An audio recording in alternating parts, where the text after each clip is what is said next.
So, part 3 from my mopping house. Tonight we've got the tale of Johnny Town Mouse. I don't think I'm going to do the showing of the pictures unless some of you tell me you want that. Okay, here we go. Johnny Town Mouse was born in a cupboard. Timmy Willie was born in a garden. Timmy Willie was a country mouse who went to town by mistake in a hamper. The gardener sent vegetables to town once a week by carrier. He packed them in a big hamper. The gardener left the hamper by the garden gate so that the carrier could pick it up when he passed. Timmy Willie crept in through a hole in the wickerwork, and after eating some peas, Timmy Willie fell fast asleep. Actually, I'm going to show you them because this one's really sweet. He awoke with a fright while the hamper was being lifted into the carrier's cart, and then there was a jostling and a clattering of horses' feet. Other packages were thrown in for miles and miles, jolt, jolt, jolt, and Timmy Willie trembled amongst the jumbled up vegetables. At last the cart stopped at a house where the hamper was taken out, carried in and set down. The cook gave the carrier sixpence. The back door banged and the cart rumbled away. But there was no quiet. There seemed to be hundreds of carts passing. Dogs barked, boys whistled in the street, the cook laughed and the parlour maid ran up and down stairs, and a canary sang like a steam engine. Timmy Willie, who had lived all his life in a garden, was almost frightened to death. Presently, the cook opened the hamper and began to unpack the vegetables, and out sprang a terrified Timmy Willie. Up jumped the cook on a chair, exclaiming, a mouse, call the cat, fetch me the poker, Sarah." Timmy Willie did not wait for Sarah with the poker. He rushed along the skirting board until he came to a little hole and he popped in. He dropped half a foot and then crashed into the middle of a mouse dinner party, breaking 3 glasses. "Who in the world is this?" inquired Johnny Town Mouse. But after the first exclamation of surprise, he instantly recovered his manners. With the utmost politeness, he introduced Timmy Willie to 9 other mice, all with long tails and white neckties. Timmy Willie's own tail was insignificant. Johnny Town Mouse and his friends noticed it, but they were too well bred to make personal remarks.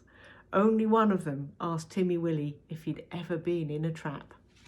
And there they are, all long tails. The dinner was of 8 courses, not much of anything, but truly elegant. All the dishes were unknown to Timmy Willie, who would have been a little afraid of tasting them, only he was very hungry and very anxious to behave with company manners. The continual noise upstairs made him so nervous that he dropped a plate. "Never mind, they don't belong to us," said Johnny. "Why don't those youngsters come back with the dessert?" It should be explained that the 2 young mice who were waiting on the others went skirmishing upstairs to the kitchen between courses. Several times they had come tumbling in, squeaking and laughing. Timmy Willie learnt with horror that they were being chased by the cat. His appetite failed. He felt faint. "Try some jelly," said Johnny Town Mouse. "No, would you rather go to bed?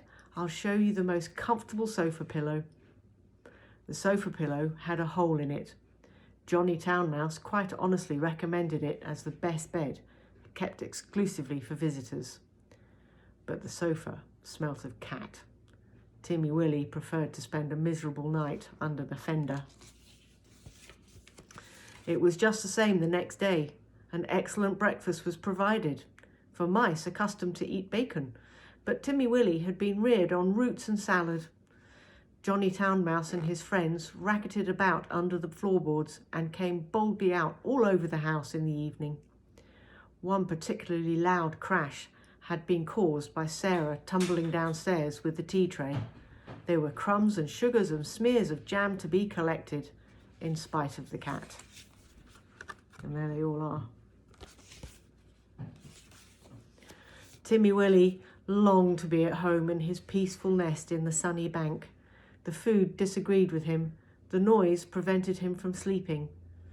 In a few days he grew so thin that Johnny Town Mouse noticed it and questioned him. He listened to Timmy Willie's story and inquired about the garden. Sounds rather a dull place. What do you do when it rains? When it rains, I sit in my little sandy burrow and shell corn and seeds from my autumn store. I peep out at the throstles and blackbirds on the lawn and my friend Cock Robin. And when the sun comes out again, you should see my garden and the flowers, roses and pinks and pansies. No noise except the birds and the bees and the lambs in the meadows. There goes that cat again, exclaimed Johnny Town Mouse. When they had taken refuge in the coal cellar, he resumed the conversation. I confess, I'm a little disappointed. We have endeavoured to entertain you, Timmy William. Oh, yes, and you have been most kind, but I do feel so ill, said Timmy Willie. It may be that your teeth and digestion are unaccustomed to our food.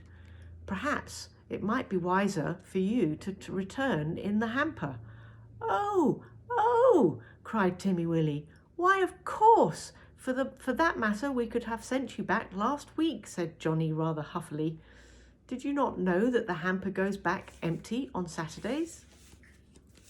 So Timmy Willie said goodbye to his new friends and hid in the hamper with a crumb of cake and a withered cabbage leaf.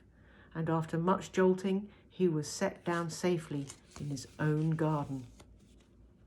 Sometimes on Saturdays he went to look at the hamper lying by the gate, but he knew better than to get in it, although Johnny Town Mouse had half promised a visit. The winter passed and the sun came out again. Timmy Willie sat by his burrow, warming his little fur coat and sniffing the smells of violets and spring grass. He had nearly forgotten his visit to town, when up the sandy path, all spick and span with a brown leather bag, came Johnny Town Mouse. Timmy Willie received him with open arms. You have come at the best time of year. We'll have herb pudding and sit in the sun. It's a little damp, said Johnny Town Mouse, who was carrying his tail under his arm and out of the mud. What is that fearful noise? He started violently. That, said Timmy Willie. Timmy Willie, that is only a cow, and I beg a little milk of it. They are quite harmless unless they happen to lie down upon you. How are all our friends?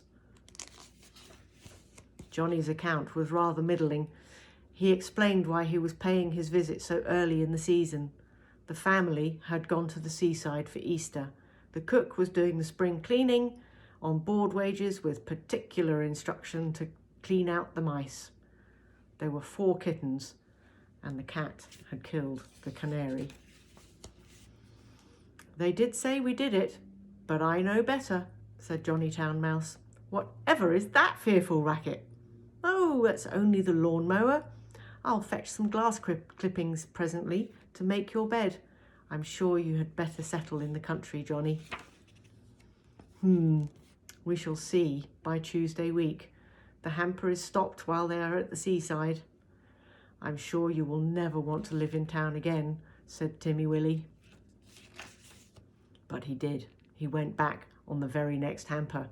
He said it was too quiet.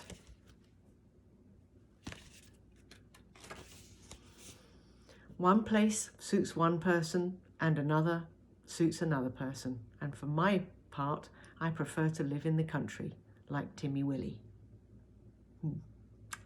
I don't. Much. I mean, I like mopping. I like mopping a lot. But not exclusively. See you tomorrow.